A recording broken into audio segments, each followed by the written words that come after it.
showing you how to make the money charm. So, you are going to need your loom adjusted with the V's, and you need to have it off to the side. You don't have to, but it's better to make it this way. Also, you're going to need a hook. I recommend the metal hook for this one, but if you don't, a plastic hook works. Just be sure to be extra careful because, as you see, it is very flexible. You're also going to need green rubber bands. Usually I don't say specific colors, and you don't have to do a specific color, but it's better because it's money sign. Also, yellow would work if you don't have green. So, before we get started, I also would like to say that my friend Lily isn't here today. Sorry about that. She got busy doing some other stuff. So, let's get looping. You're going to need to do a crossover 8, which is where you take this, you're going to make a figure 8 and loop it back over those two fingers. So it looks like you have two rubber bands, but it's not. That's what makes this bracelet kind of difficult because the rubber bands are so intense. So after you do your figure 8 over, you're going to place it on the middle row, pegs 1 and 2. So this one and this one. Whenever I say numbers in this video, I am talking about the pegs here. Sometimes I'll say from the last part or from the beginning part. So, and be sure throughout this whole video you're doing your crossover 8s, because if not, it won't be the same. So, still doing your crossover 8, you're going to go from 2 to 3. After you just get these two rubber bands placed in the middle row, you're going to do another crossover 8, and you're going to come off to the side from the third peg in the middle to the third peg on, it'll be your guys' left, but to me, I like to call it the top row. And you're going to go 3 down. Still doing your crossover 8s. So you're going to go down 3, 1, crossover 8, 2, crossover 8, 3. After you get that, you're going to go down the middle. And you're going to go down 4. Nope. Get what I said. It's not going down the middle. You're going off to the side. Sorry about that, guys. You're going to go off to the side. Still doing your crossover figure 8s. Go from here to here. And now you're going to go down 4. You might think you're just going down the same as this, but no. You need to go down 4. So, still doing those crossover 8s. 1, crossover 8, 2, crossover 8, 3, and crossover 8, 4. Once you get it down 4, we're going to need to come to the middle. So,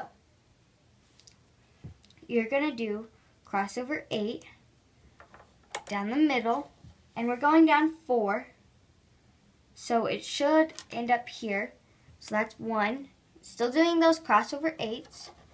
2, crossover 8, 3, crossover 8,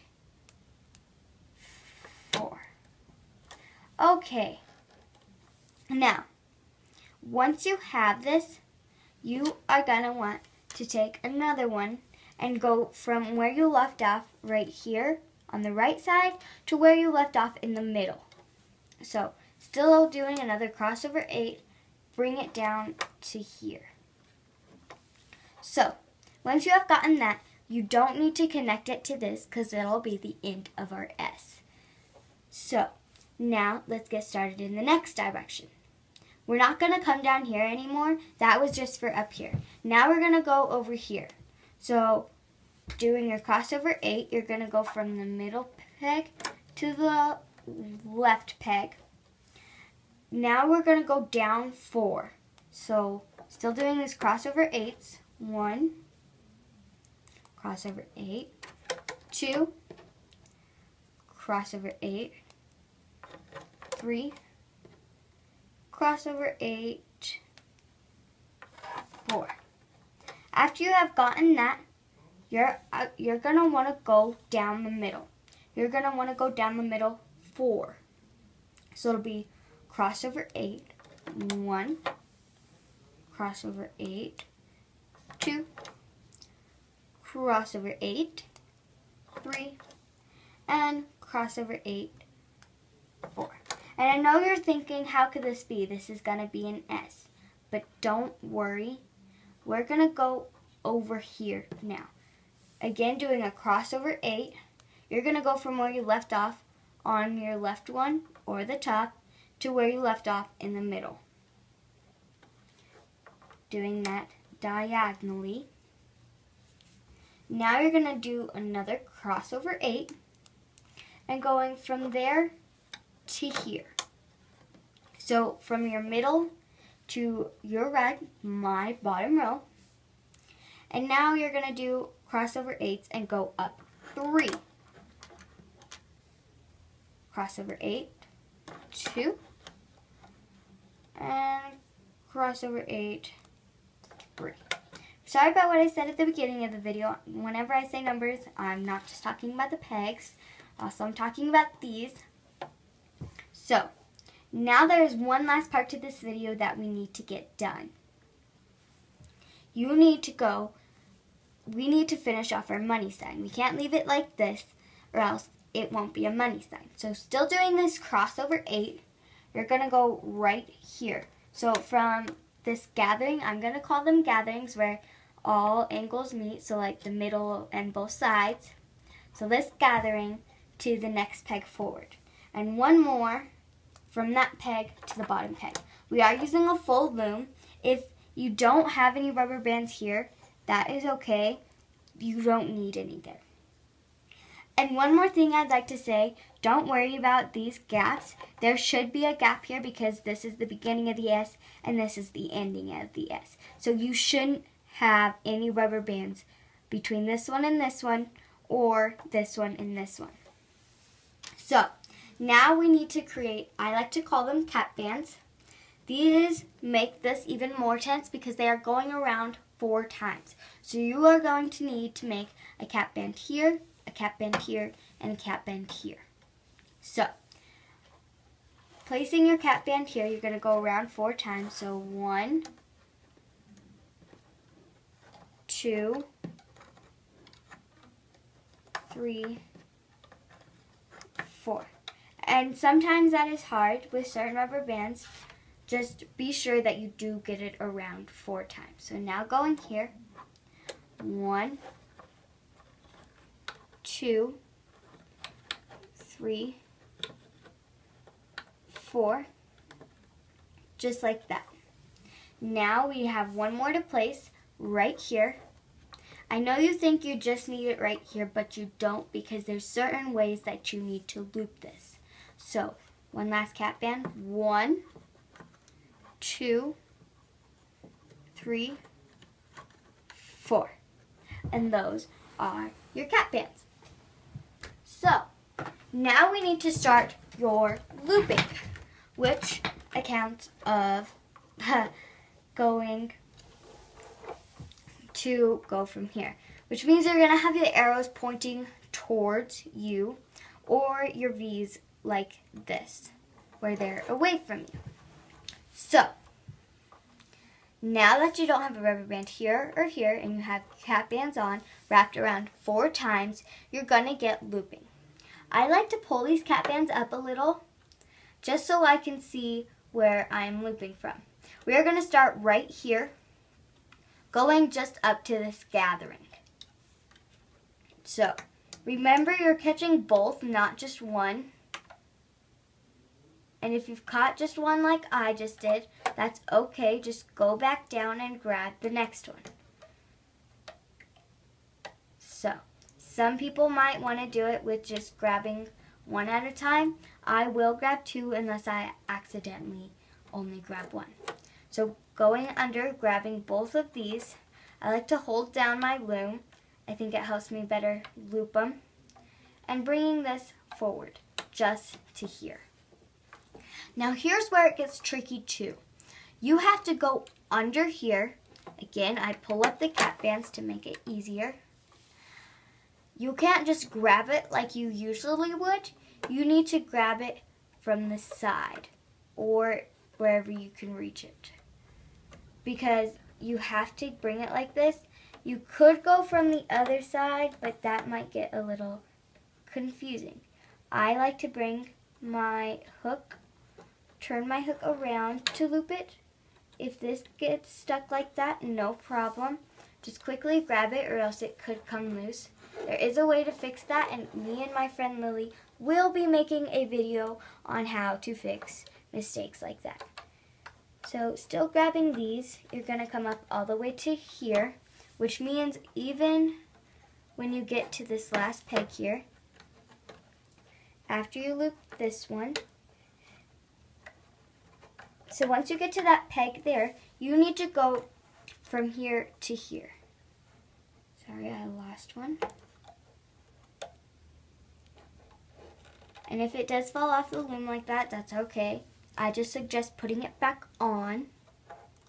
So, now you're going to come under, grab these two, and you're not looping it backwards or forwards like you usually would, just looping it diagonally. So, this is how it should look so far. Some people like to think of these loops as teardrops.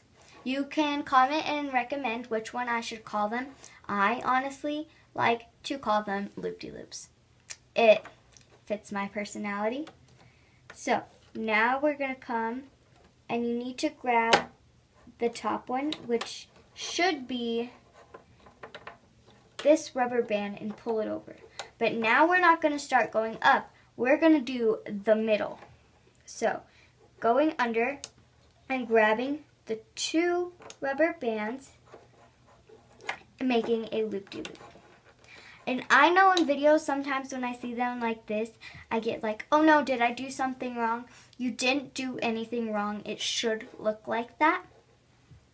And I find the middle most easiest because you don't have to pull under anything. You can just put your peg in and go straight down. It doesn't take any pulling back or tugging on your hook. So once you keep going forward and get to this next gathering, which is right here, which is the 7th peg up, you're gonna just hook it, and then we need to come back down here.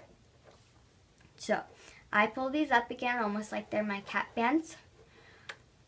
I pull this back and loop-de-loop it up to the next one. Pulling this one back and loop-de-looping it up to the next one. Making teardrops, making loop-de-loops, whatever you want to call it. Still doing that loop-de-loop up till our next gathering.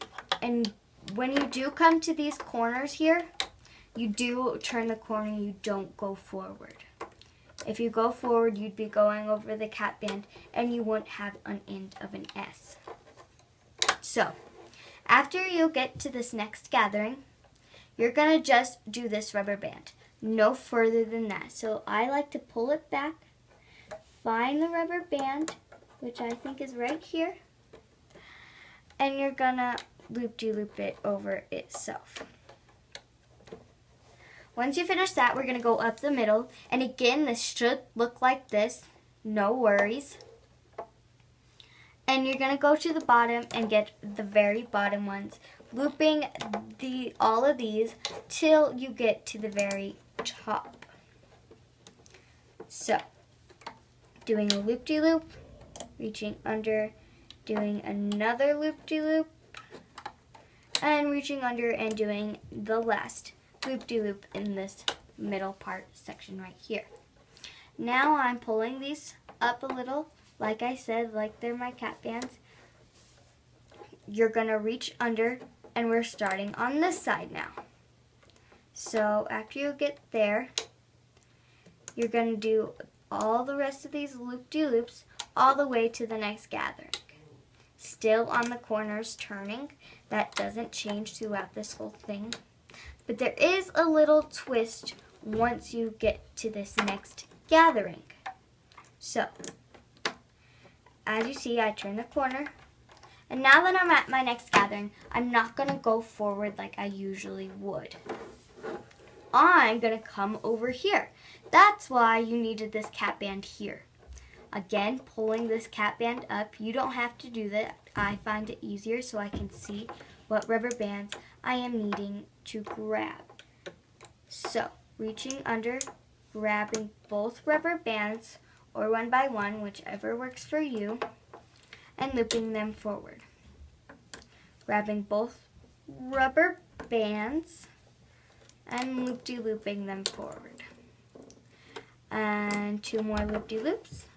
1 loop-de-loop and 1 more loop-de-loop. Now, at first you thought, oh, I get this now, and you just go to here. No, that is wrong. You have to go over here, or else this looks totally whack. I will tell you that. So now we need to go under and grab this rubber band. And this is a peg that has the most rubber bands on it, so it will be the most hard. So you're going to reach under, and I like to hold the end of my hook or close to it, my peg that I'm doing it on, because it'll be easier to grab it under all that tension. See, this is very tense, as I was telling you before, so much that it's trying to lift my loom up from my adjustables. So now you have one more to do. Loop-de-loop. Okay, now we are almost done with this money sign charm. You can take one more rubber band, and I hold it out like this, and I get under all these rubber bands, which is pretty easy since there's only 4. And be careful when grabbing it, it will slip off a little. And pulling it through. I like to bring it to the back side, making sure that it's under all the rubber bands. And when it is, I take this forward and bring it off my loom. That is creating a slip knot. So, once you have created the slip knot, you can let go of that. Some people pull this off. I suggest not doing that. It could break, and then your thing could come apart. After you get that one off, I suggest pulling from that one since it's tenser. And be careful on these big, the ones that have a lot of rubber bands on them. Those can get pretty hard. I like to take it off with my hook. I find it lots easier. So, once I get a couple off, I take it off with my rubber bands, just kind of tugging a little. I get that those fell off, no biggie. That is only if you have the adjustable loom like me. And sometimes this is over here, no worries. It's still connected, like right here. Still taking these off with my hook. Now, since I just have this part to take off, Alakazam. I love hearing that noise. I think it sounds really cool. 2 more. Again, be careful not to do that. I know my loom's totally scattered apart. Your money sign should look like this. If these are scattered, that is okay. It should still look like a money sign, no matter if they're scattered or not. So, as me and Lily would say, bye world, see you next time, and thanks for watching.